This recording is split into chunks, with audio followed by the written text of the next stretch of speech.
हाँ तो बच्चों, अब हम चैप्टर 7 में आगे बढ़ेंगे और अब जो हमारा टॉपिक है वह है धारामापी। कौन सा टॉपिक है बेटा? धारामापी। तो टॉपिक में आगे बढ़ने से पहले तो यही है कि धारामापी होता क्या है। क्या बेटा? धारामापी होता क्या है? धारामापी, अब जैसे कि आपको इसके नाम से ही पता चल रहा है, धारा का मतलब तो क्या होता है? विद्युत धारा। और मापी का तात्पर्य क्या होता है?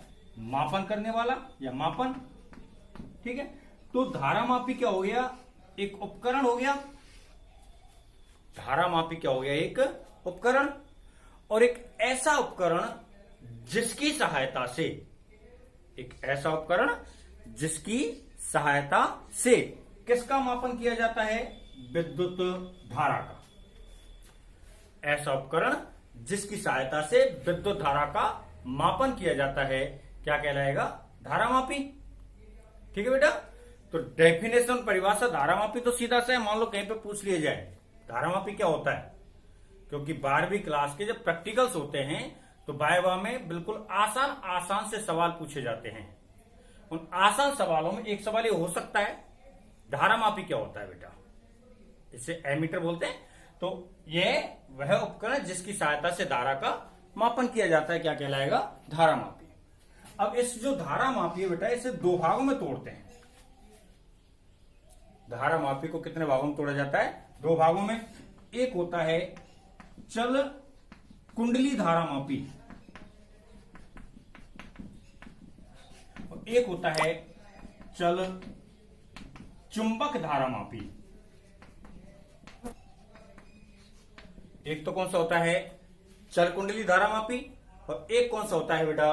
चल चुंबक धारामापी। ठीक है, चल कुंडली धारामापी, चल का मतलब वेरिएबल, वेरी करे। तो चल कुंडली धारामापी में चल क्या रही है? रोटेट क्या हो रही है? चल घूर्णन कौन करेगी? चल रही है। चलने का मतलब क्या हो गया? वेरिएबल कर रही है, वेरी कर रही है। क्या कर रही है? कुंडली। और चल चुंबक में वेरी क्या करेगी? चुंबक। ठीक बेटा, तो चल कुंडली धारामापी क्या होती है? जिसमें कुंडली घूर्णन करती है। क्या घूर्णन करती है? कुंडली, उसे चल कुंडली धारामापी कहेंगे। और जो चल चुंबक धारामापी है, इसमें क्या घूर्णन करेगी? चुंबक। यानी कि चल कुंडली धारामापी में तो चुंबक स्थिर रहेगी, कुंडली घूर्णन करेगी, और चल चुंबक धारामापी में चुंबक घूर्णन करेगी और कुंडली स्थिर रहेगी। ठीक बेटा, 12th बोर्ड के सिलेबस में चल चुंबक धारामापी को नहीं दिया हुआ है। किसको दे रखा है बेटा? चल कुंडली धारामापी को। ठीक है, अब चल कुंडली धारामापी को पुनः दो भागों में बांटा जाता है। चल कुंडली धारामापी को वापस से कितने भागों में बांट दिया जाता है? दो भागों में। एक होता है निलंबन कुंडली धारामापी या निलंबन धारामापी। एक कौन सा होता है बेटा? निलंबन। मैं डायरेक्ट निलंबन धारामापी ही बोल रहा हूं। और एक होता है किलकित धारामापी। एक तो कौन सा हो गया बेटा? निलंबन धारामापी, और दूसरा कौन सा हो गया? किलकित धारामापी। ठीक है, तो इस प्रकार से सबसे पहले धारामापी आता है कि धारामापी क्या है और कैसे। तो डेफिनेशन वगैरह, वाइवा वगैरह हम पूछ लिए जाए तो कैसे लिखेंगे धारामापी में, या कैसे बताएंगे? धारामापी के ऐसा उपकरण जिसकी सहायता से किसी विद्युतीय परिपथ में विद्युत धारा का मापन किया जाता है। ऐसा उपकरण जिसकी सहायता से किसी विद्युतीय परिपथ में विद्युत धारा का मापन किया जाता है क्या कहलाएगा? धारामापी। पूछ सकता है कितने भागों में बांट दी जाती है, क्योंकि बेटा जो एक नंबर का सवाल है ना, वो कहीं से कुछ भी पूछा जा सकता है। ये सवाल भी हो सकता है धारामापी के कौन कौन से प्रकार होते हैं। तो जैसे कि हम डीपली तो किसको पढ़ेंगे? निलंबन को और किलकित को। तो सामान्यतः कंफ्यूजन पैदा हो गया। क्या कंफ्यूजन आ गया भाई? हमने डीपली पढ़ा है किसको? निलंबन कुंडली धारामापी को और किलकित कुंडली धारामापी को। तो हम तो डायरेक्ट टाइप जो प्रकार रहेंगे धारामापी के, इसी को लिख सकते हैं। लेकिन धारामापी के दो प्रकार होते हैं। वो कौन से होते हैं? चल कुंडली धारामापी और चल चुंबक धारामापी। ठीक है बेटा, और ये जो किलकित और निलंबन धारामापी आ रहा है, ये है चल कुंडली धारामापी के प्रकार होते हैं। ठीक है, अब इनमें से एक एक करके आगे चलेंगे और सबसे पहले अब अध्ययन करते हैं किलकित कुंडली धारामापी का। कौन से वाली का बेटा? किलकित कुंडली धारामापी। धारामापी क्या, इसके बारे में बता ही दिया। दो भागों में बढ़ती है, चल कुंडली, चल चुंबक। चल कुंडली को वापस से दो भागों में बांटा जाता है, निलंबन कुंडली धारामापी और किलकित कुंडली धारामापी। ठीक है, अब यहां किलकित कुंडली धारामापी की बात करते हैं। तो सबसे पहले आती है किलकित कुंडली धारामापी की बनावट। क्वेश्चन उसी प्रकार से बनेगा कि चाहे वो निलंबन कुंडली की कह दे या किलकित कुंडली की कह दे। निलंबन कुंडली की कहा तो ये लिखेगा निलंबन कुंडली धारामापी की बनावट एवं क्रियाविधि को समझाइए। किलकित कुंडली की कहा तो क्वेश्चन आएगा किलकित कुंडली धारामापी की बनावट एवं क्रियाविधि को समझाइए, आवश्यक चित्र बनाइए। तो सबसे पहले क्या होता है बेटा, धारामापी में एक एल्युमिनियम के फ्रेम पर, कौन सा फ्रेम होता है? एल्युमिनियम का फ्रेम। ठीक है, इसको थोड़ा छोटा कर देते हैं, ये ज्यादा बड़ा फ्रेम हो गया। एल्युमिनियम के फ्रेम पर विद्युत रोधी तांबे के तारों को लपेट करके एक कुंडली बनाई जाती है। ठीक है बेटा, क्या किया जाएगा? विद्युत रोधी तांबे के तारों को लपेट करके एक कुंडली बनाई जाती है। ठीक है, तो ये सॉरी मैं दोबारा से इसको ड्रॉ कर रहा हूं, आपको नहीं पता कि लिखा ना।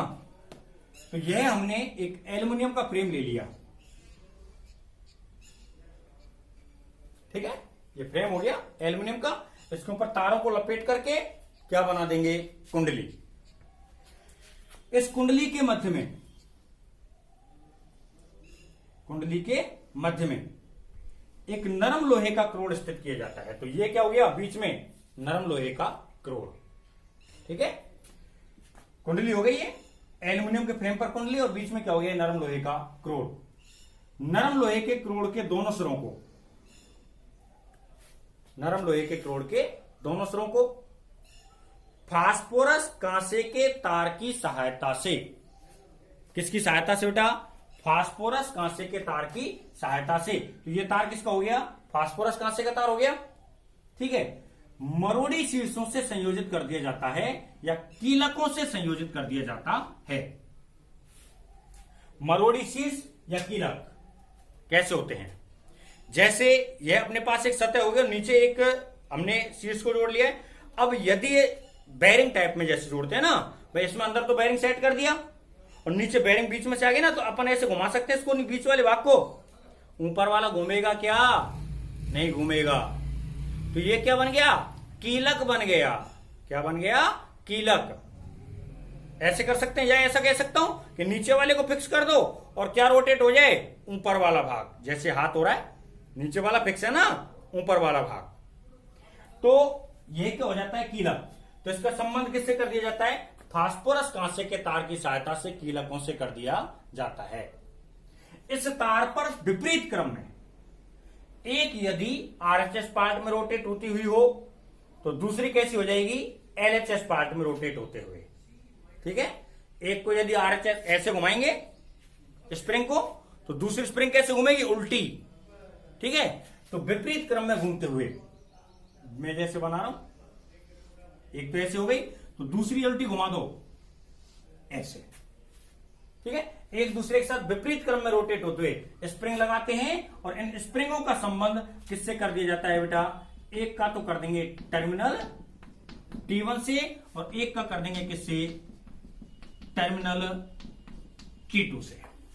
ठीक है, यह क्या होता है इसमें? कीलक। और ऐसे यह भी क्या हो गया? कीलक। ठीक है, अब इस व्यवस्था को वही दो अवतल आकार के, कैसे आकार के बेटा? अवतल आकार के,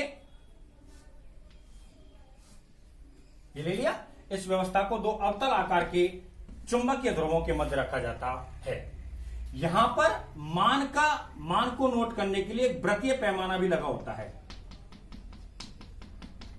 ठीक है। और वृत्तीय पैमाने पर कुंडली के द्वारा क्या लगाया जाता है, कुंडली से क्या लगाया जाता है, संकेतक। तो यह तो क्या हो गया, वृत्तीय पैमाना, और यह क्या हो गया,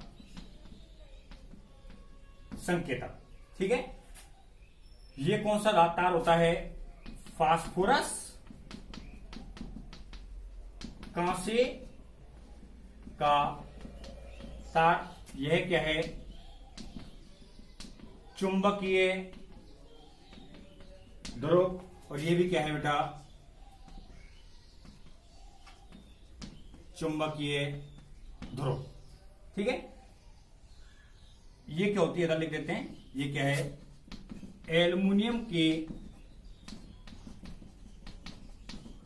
फ्रेम पर कुंडली, और ये मध्य में क्या है, नरम लोहे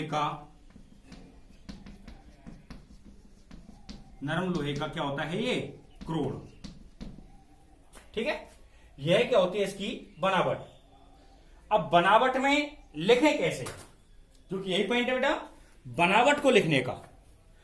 बनावट अलग आएगी और चित्र अलग आएगा। कई बार ऐसा भी होता है, एक नंबर का केवल चित्र बनवा लेता है। निलंबन कुंडली धारामापी का नामांकित चित्र बनाइए। सामान्यतः 4-5 टॉपिक ऐसे हैं जिनमें से ही अगर पूछता है ना कि भाई केवल चित्र बनवाने की बात को, या केवल चित्र बनवाने वाला बात पॉइंट आएगा, तो लगभग किताब में 4 या 5 ही ऐसे चित्र हैं जिनको वो बनवा सकता है, उसके अतिरिक्त नहीं होते। उनमें ये 2 चित्र भी हैं, निलंबन कुंडली धारामापी और किलकित कुंडली धारामापी का। तो क्या है बेटा, बनावट या नामांकित चित्र हो गया। इसमें लिखना क्या है, कौन सी धारामापी है, किलकित कुंडली धारामापी। कौन सी धारामापी है, किलकित कुंडली धारामापी। तो किलकित कुंडली धारामापी में किसके फ्रेम पर, एल्युमिनियम के फ्रेम पर। कौन से फ्रेम पर, एल्युमिनियम के फ्रेम पर विद्युत रोधी तांबे के तारों को लपेट कर के। एल्युमिनियम के फ्रेम पर विद्युत रोधी तांबे के तारों को लपेट करके एक कुंडली बनाई जाती है। इस कुंडली के मध्य में क्या होता है, नरम लोहे का क्रोड स्थित किया जाता है। कुंडली के मध्य में नरम लोहे का क्रोड स्थित किया जाता है। कुंडली के ऊपर और नीचे वाले सिरों को कौन से तार की सहायता से, फास्फोरस कांसे के तार की सहायता से कीलकों से संयोजित कर दिया जाता है। फास्फोरस कांसे के तार की सहायता से कीलकों से संयोजित कर दिया जाता है, ठीक बेटा। फास्फोरस कांसे के तार की सहायता से कीलकों से संयोजित कर दिया। अब फास्फोरस कांसे के तार पर दो एक दूसरे के विपरीत क्रम में, जस्ट अपोजिट है ना, एक दूसरे के विपरीत क्रम में स्प्रिंग लगाई जाती है, जिनका संबंध टर्मिनल T1 और टर्मिनल T2 से कर दिया जाता है। जिनका संबंध टर्मिनल T1 और टर्मिनल T2 से कर दिया जाता है, ठीक है। धारामापी के मान को ज्ञात करने के लिए एक वृत्तीय पैमाना लगा होता है। वृत्तीय पैमाने पर कुंडली के साथ या कुंडली में से संकेतक को लगाया जाता है और संपूर्ण व्यवस्था को 2 अवतल आकार के शक्तिशाली चुंबकीय ध्रुवों के मध्य रखा जाता है, जैसा कि चित्र में दर्शाया गया है, ठीक है। यह हो गया इसका चित्र। अब इसके बाद आती है क्रियाविधि। तो क्रियाविधि मैं उस वीडियो को काट के इसी में ऐड कर दूंगा। क्रियाविधि निलंबन कुंडली धारामापी की और किलकित कुंडली धारामापी की एक समान है। अब जब मैं इसमें क्रियाविधि को ऐड करूंगा तो आपको एक थोड़ी सी समस्या आएगी, या उसमें एक चीज रहेगी। क्रियाविधि में जो मैंने वीडियो बनाया उसके अंदर यहां बगल में चित्र बन रहा है, और वो चित्र बेटा निलंबन कुंडली धारामापी का है।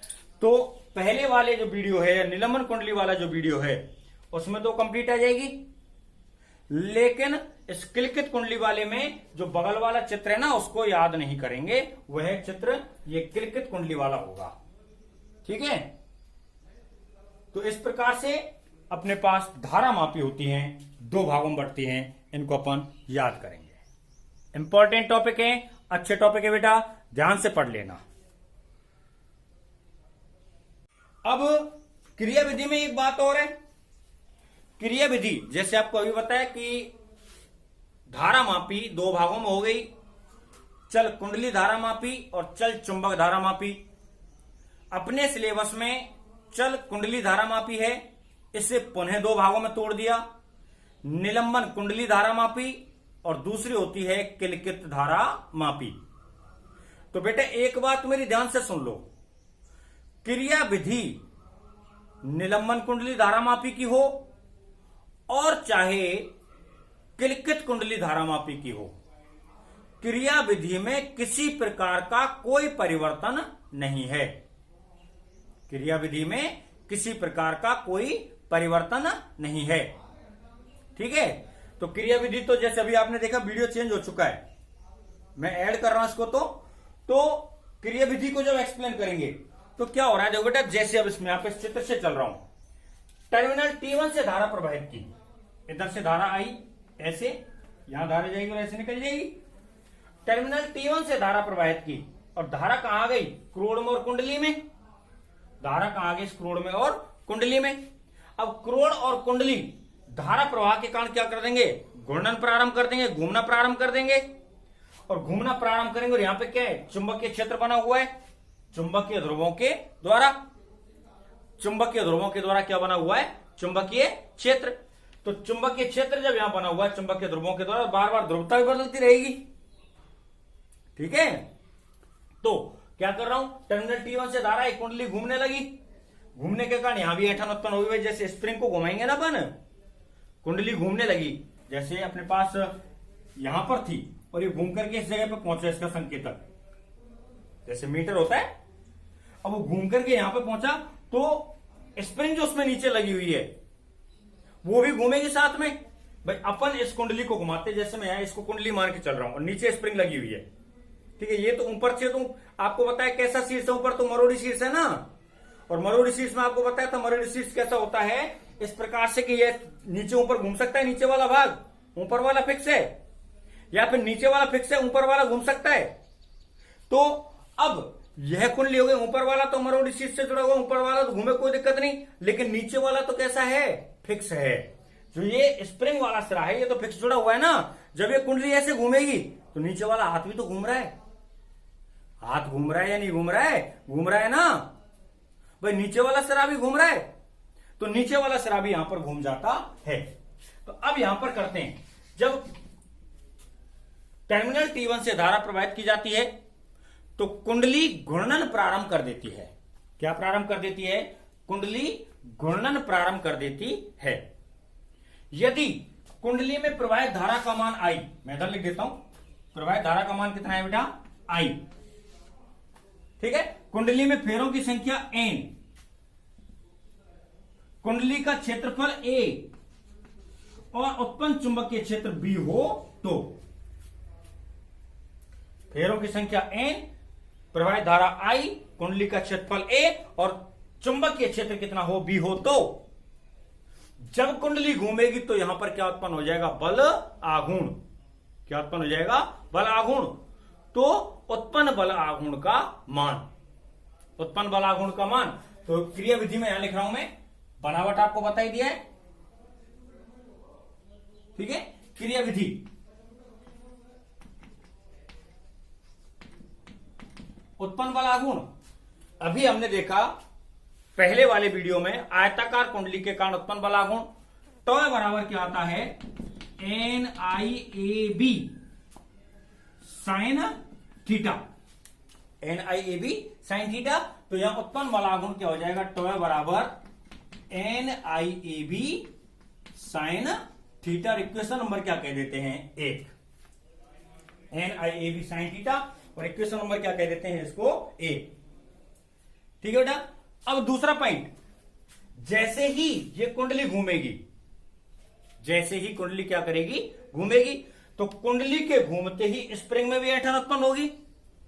अभी आपको बताया कि भाई हमने नीचे मान लेता हूं ये हाथ नहीं है, स्प्रिंग है, और ये कुंडली है, कुंडली घूम रही है, तो कुंडली के साथ साथ ये हाथ भी तो घूम रहा है भाई। कुंडली घूम रही है तो कुंडली के साथ साथ क्या हो रहा है, ये हाथ भी घूम रहा है ना।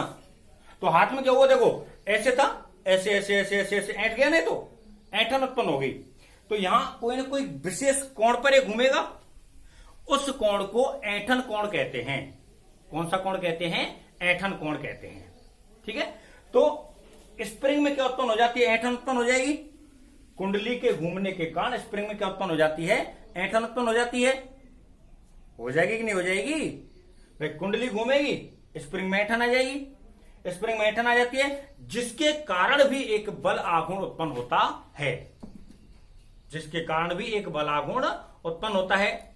इस बल आघूर्ण को ऐंठनकारी बल आघूर्ण कह दूं। क्या कहते हैं बेटा, ऐंठनकारी बल आघूर्ण।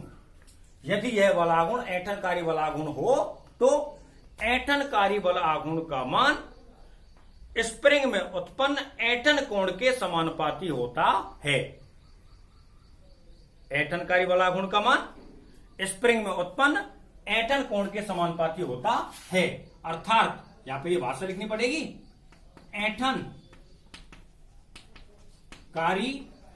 बल आघूर्ण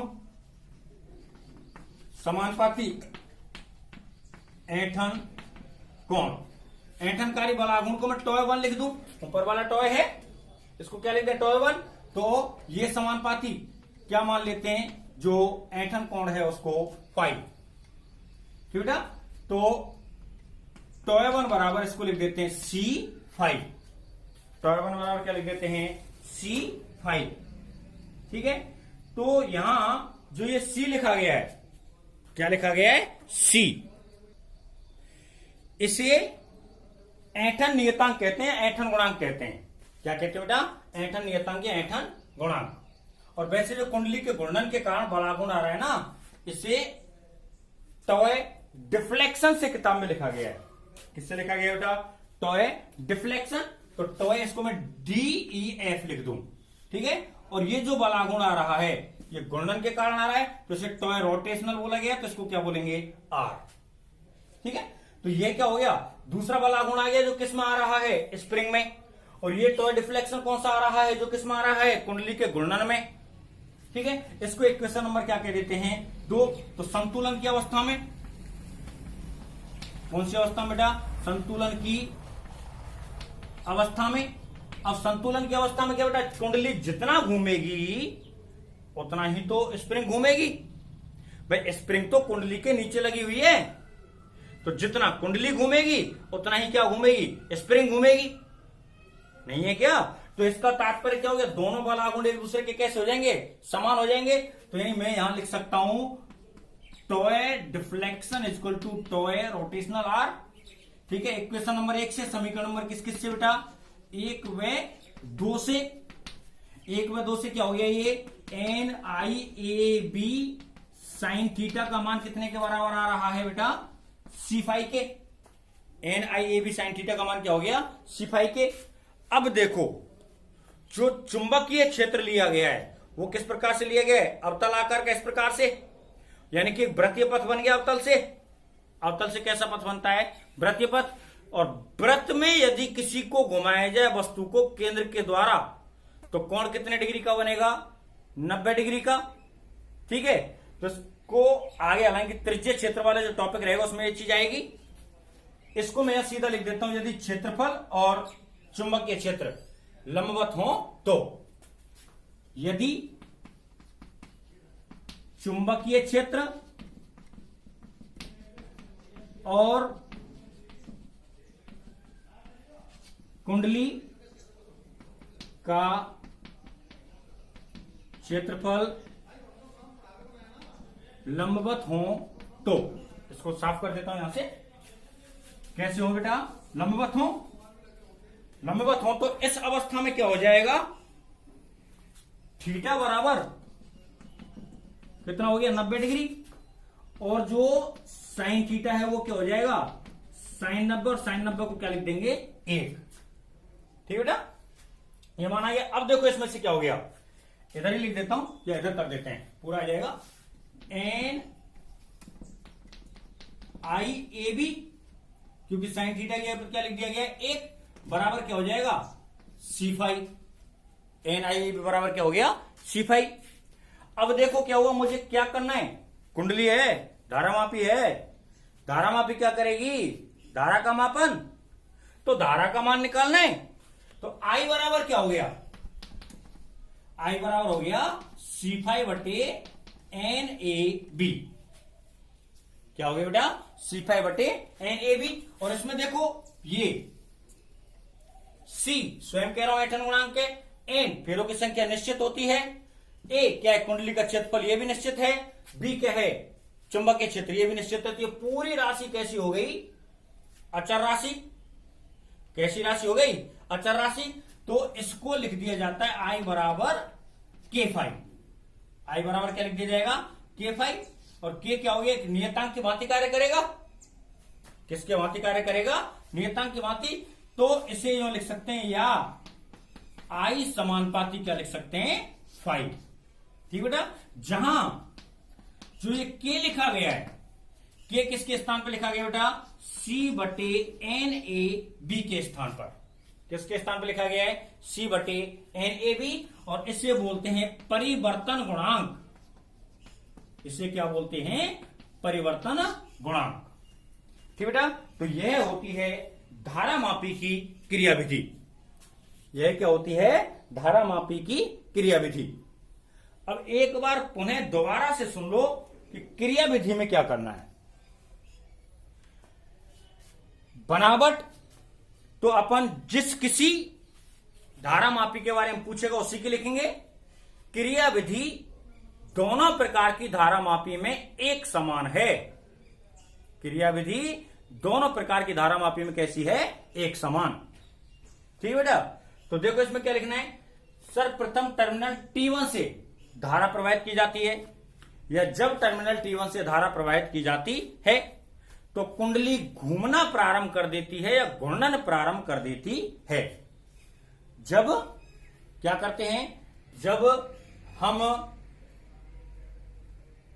टर्मिनल T1 से धारा प्रवाहित करते हैं तो कुंडली घूर्णन प्रारंभ कर देती है। ठीक है बेटा, कुंडली घूर्णन प्रारंभ कर देती है। यदि कुंडली में फेरों की संख्या N, प्रवाहित धारा I, कुंडली का क्षेत्रफल A और चुंबकीय ध्रुवों से प्राप्त चुंबकीय क्षेत्र B हो, तो कुंडली के घूर्णन के कारण बलाघूर्ण उत्पन्न होगा। उस बलाघूर्ण का मान टॉय डिफ्लेक्शन बोलेंगे इसको, NIAB sine theta. Equation number क्या कह देंगे, 1। फिर यहां लाइन लिखनी पड़ेगी, कुंडली के घूर्णन के कारण, कुंडली के घूर्णन के कारण स्प्रिंग में ऐंठन उत्पन्न हो जाती है। कुंडली घूमेगी तो नीचे स्प्रिंग में ऐंठन आएगी, स्प्रिंग में ऐंठन उत्पन्न हो जाती है, जिसके कारण भी एक बल आघूर्ण उत्पन्न हो जाता है। इस ऐंठनकारी बल आघूर्ण का मान, इस ऐंठनकारी बल आघूर्ण का मान कुंडली में उत्पन्न ऐंठन कोण के समानुपाती होता है। अर्थात ऐंठनकारी बल आघूर्ण समानुपाती ऐंठन कोण, इसको टॉय रोटेशनल बोलेंगे। तो टॉय आर समानुपाती फाई, समानुपाती को हटा देते हैं किससे, सी से। सी को ऐंठन गुणांक या ऐंठन नियतांक कहते हैं। ठीक बेटा, संतुलन की अवस्था में जितना कुंडली घूमेगी, जितना बलाघूर्ण कुंडली में उत्पन्न होगा, उतना ही बलाघूर्ण स्प्रिंग में उत्पन्न होगा। ठीक बेटा, तो दोनों को क्या कर दिया, बराबर कर दिया, दोनों के मान रख दिए। अब जैसा आपको बताया गया, ये कैसे अवतल आकार के चुंबक के ध्रुव, तो एक ऐसा हो गया, एक ऐसा हो गया, दोनों को पास लाओ तो क्या बन गया, वृत्तीय पथ बन गया। और कुंडली कहां घूम रही है, इसके केंद्र पर, तो केंद्र से वृत्त की परिधि, केंद्र से कहां जा रहे, वृत्त की परिधि पर कितने डिग्री का कोण बनता है भाई, 90 डिग्री का बनता है। तो मैं दूसरे रूप में लिख रहा हूं, यदि चुंबकीय क्षेत्र और कुंडली का क्षेत्रफल लंबवत हो तो थीटा बराबर 90 डिग्री, साइन थीटा का मान साइन 90 हो जाए। साइन 90 का मान क्या होता है, एक मान कर दिया। किसका मान निकालना है, विद्युत धारा का, आई का मान निकाल दिया। तो C बटे NAB कांस्टेंट वैल्यू हो गया, इसको क्या लिख दिया जाता है, K। ठीक बेटा, K लिख दिया। अब K लिख दिया तो इसी के बाद K को हटाए तो समानुपाती लगा सकते हैं, जहां K का मान ये, इसे क्या बोलते हैं, परिवर्तन गुणांक। ठीक बेटा, तो इस प्रकार से यह क्या होती है, निलंबन कुंडली धारा मापी। बनावट के बारे में आपको बता दिया, क्रियाविधि के बारे में आपको बता दिया। 1 नंबर का क्वेश्चन बनता है, किसी भी प्रकार की कुंडली का नाम लिख दे, चाहे वो निलंबन लिखे, चाहे वो किलकित लिखे, और कह दे यह किस सिद्धांत पर कार्य करती है। ठीक बेटा, तो सीधा सा कुंडली में धारा प्रवाहित करने पर बलागुण उत्पन्न हो जाता है, जिससे स्प्रिंग में बलागुण उत्पन्न होगा। स्प्रिंग में ऐंठनकारी बलागुण, ठीक है, स्प्रिंग में ऐंठनकारी बलागुण उत्पन्न होगा। इसका मान ऐंठन कोण के समानुपाती होगा। तो प्राप्त धारा का मान, जो प्राप्त धारा हो रही है, क्या हो रहा है, ऐंठन कोण के समानुपाती होती है, और इसी सिद्धांत पर कुंडली वो धारामापी कार्य करती है। ठीक बेटा, यह है, इसको एक बार आप उतार लो, देख लो अपने हिसाब से।